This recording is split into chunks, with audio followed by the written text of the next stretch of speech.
Jubilee hills లో BRS కు 3 సార్లు అవకాశం ఇచ్చినా అభివృద్ధి జరగలేదన్నారు మంత్రి సీతక్క. బీఆర్ఎస్ ఎమ్మెల్యే ఉన్నా పేదలకు రేషన్ కార్డులు ఇవ్వలేకపోయారన్నారు. జూబ్లీ హిల్స్ నియోజకవర్గం అభివృద్ధి జరగాలంటే బైపోల్లో కాంగ్రెస్ గెలవాలన్నారు. కాంగ్రెస్ అభ్యర్థి నవీన్ యాదవ్ తరపున కార్పొరేషన్ చైర్మన్లు మూవా విజయ్ కుమార్, బండ్రు శోభారాణి, స్థానిక కార్పొరేటర్ బాబా ఫసియుద్దీన్ తో కలిసి బోరబండలో ఇంటింటి ప్రచారం చేశారు మంత్రి సీతక్క. మరి గోపి గారి కుటుంబానికి 3 సార్లు ఓట్లేయడం జరిగింది.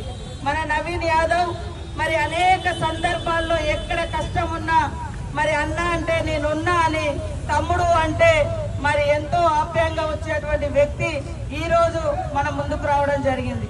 కనీసం 3 సార్లు ఎమ్మెల్యేగా ఉన్న గత ప్రభుత్వంలో ఎలాంటి పనులు జరగలే, కనీసం రేషన్ కార్డులు కూడా ఇవ్వలే, పేదలకు ఎలాంటి సౌకర్యాలు కల్పించలే. మరి మన గవర్నమెంట్ వచ్చిన తర్వాత ఈ యొక్క జూబ్లీ హిల్స్ నియోజకవర్గంలోనే మరి నవీన్ యాదవ్ గారి ఆధ్వర్యంలో దాదాపుగా 150 కోట్ల వర్కులు మరి ఇప్పటికే శాంక్షన్ చేసి పనులు ప్రారంభించడం జరిగింది. మరి ఓటెత్తే మేము ఈ పని చేస్తాం, మళ్ళీ గెలిచినాక ఈ పని చేస్తాం, మళ్ళీ గెలిస్తే ఈ పని చేస్తాం అని కాంగ్రెస్ చెప్పదు. చేసి పని చూపించి ఓట్లు అడుగుతా ఉన్నాం.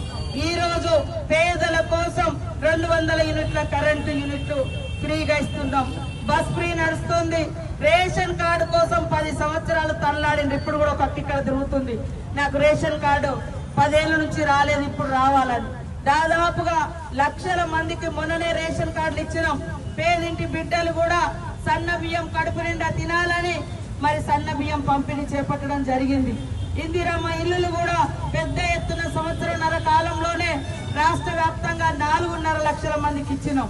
ఇక్కడ కూడా ఆ రోజు కాంగ్రెస్ ప్రభుత్వమే మరి ఇళ్ల స్థలాలు ఇచ్చి పెద్ద ఎత్తున ఇందిరమ్మ ఇల్లులు కూడా ఒకప్పుడు ఇచ్చింది కాంగ్రెసే, ఈ రోజు కూడా మళ్ళా ఇచ్చేది కాంగ్రెసే. కాబట్టి ఇప్పుడు మన ప్రభుత్వం ఉంది, మేము మంత్రులుగా ఉన్నాం, ముఖ్యమంత్రి గారు ఉన్నారు. కాబట్టి ఈ నియోజకవర్గంలో ఎమ్మెల్యే నవీన్ యాదవ్ ను గెలిపించుకోవడం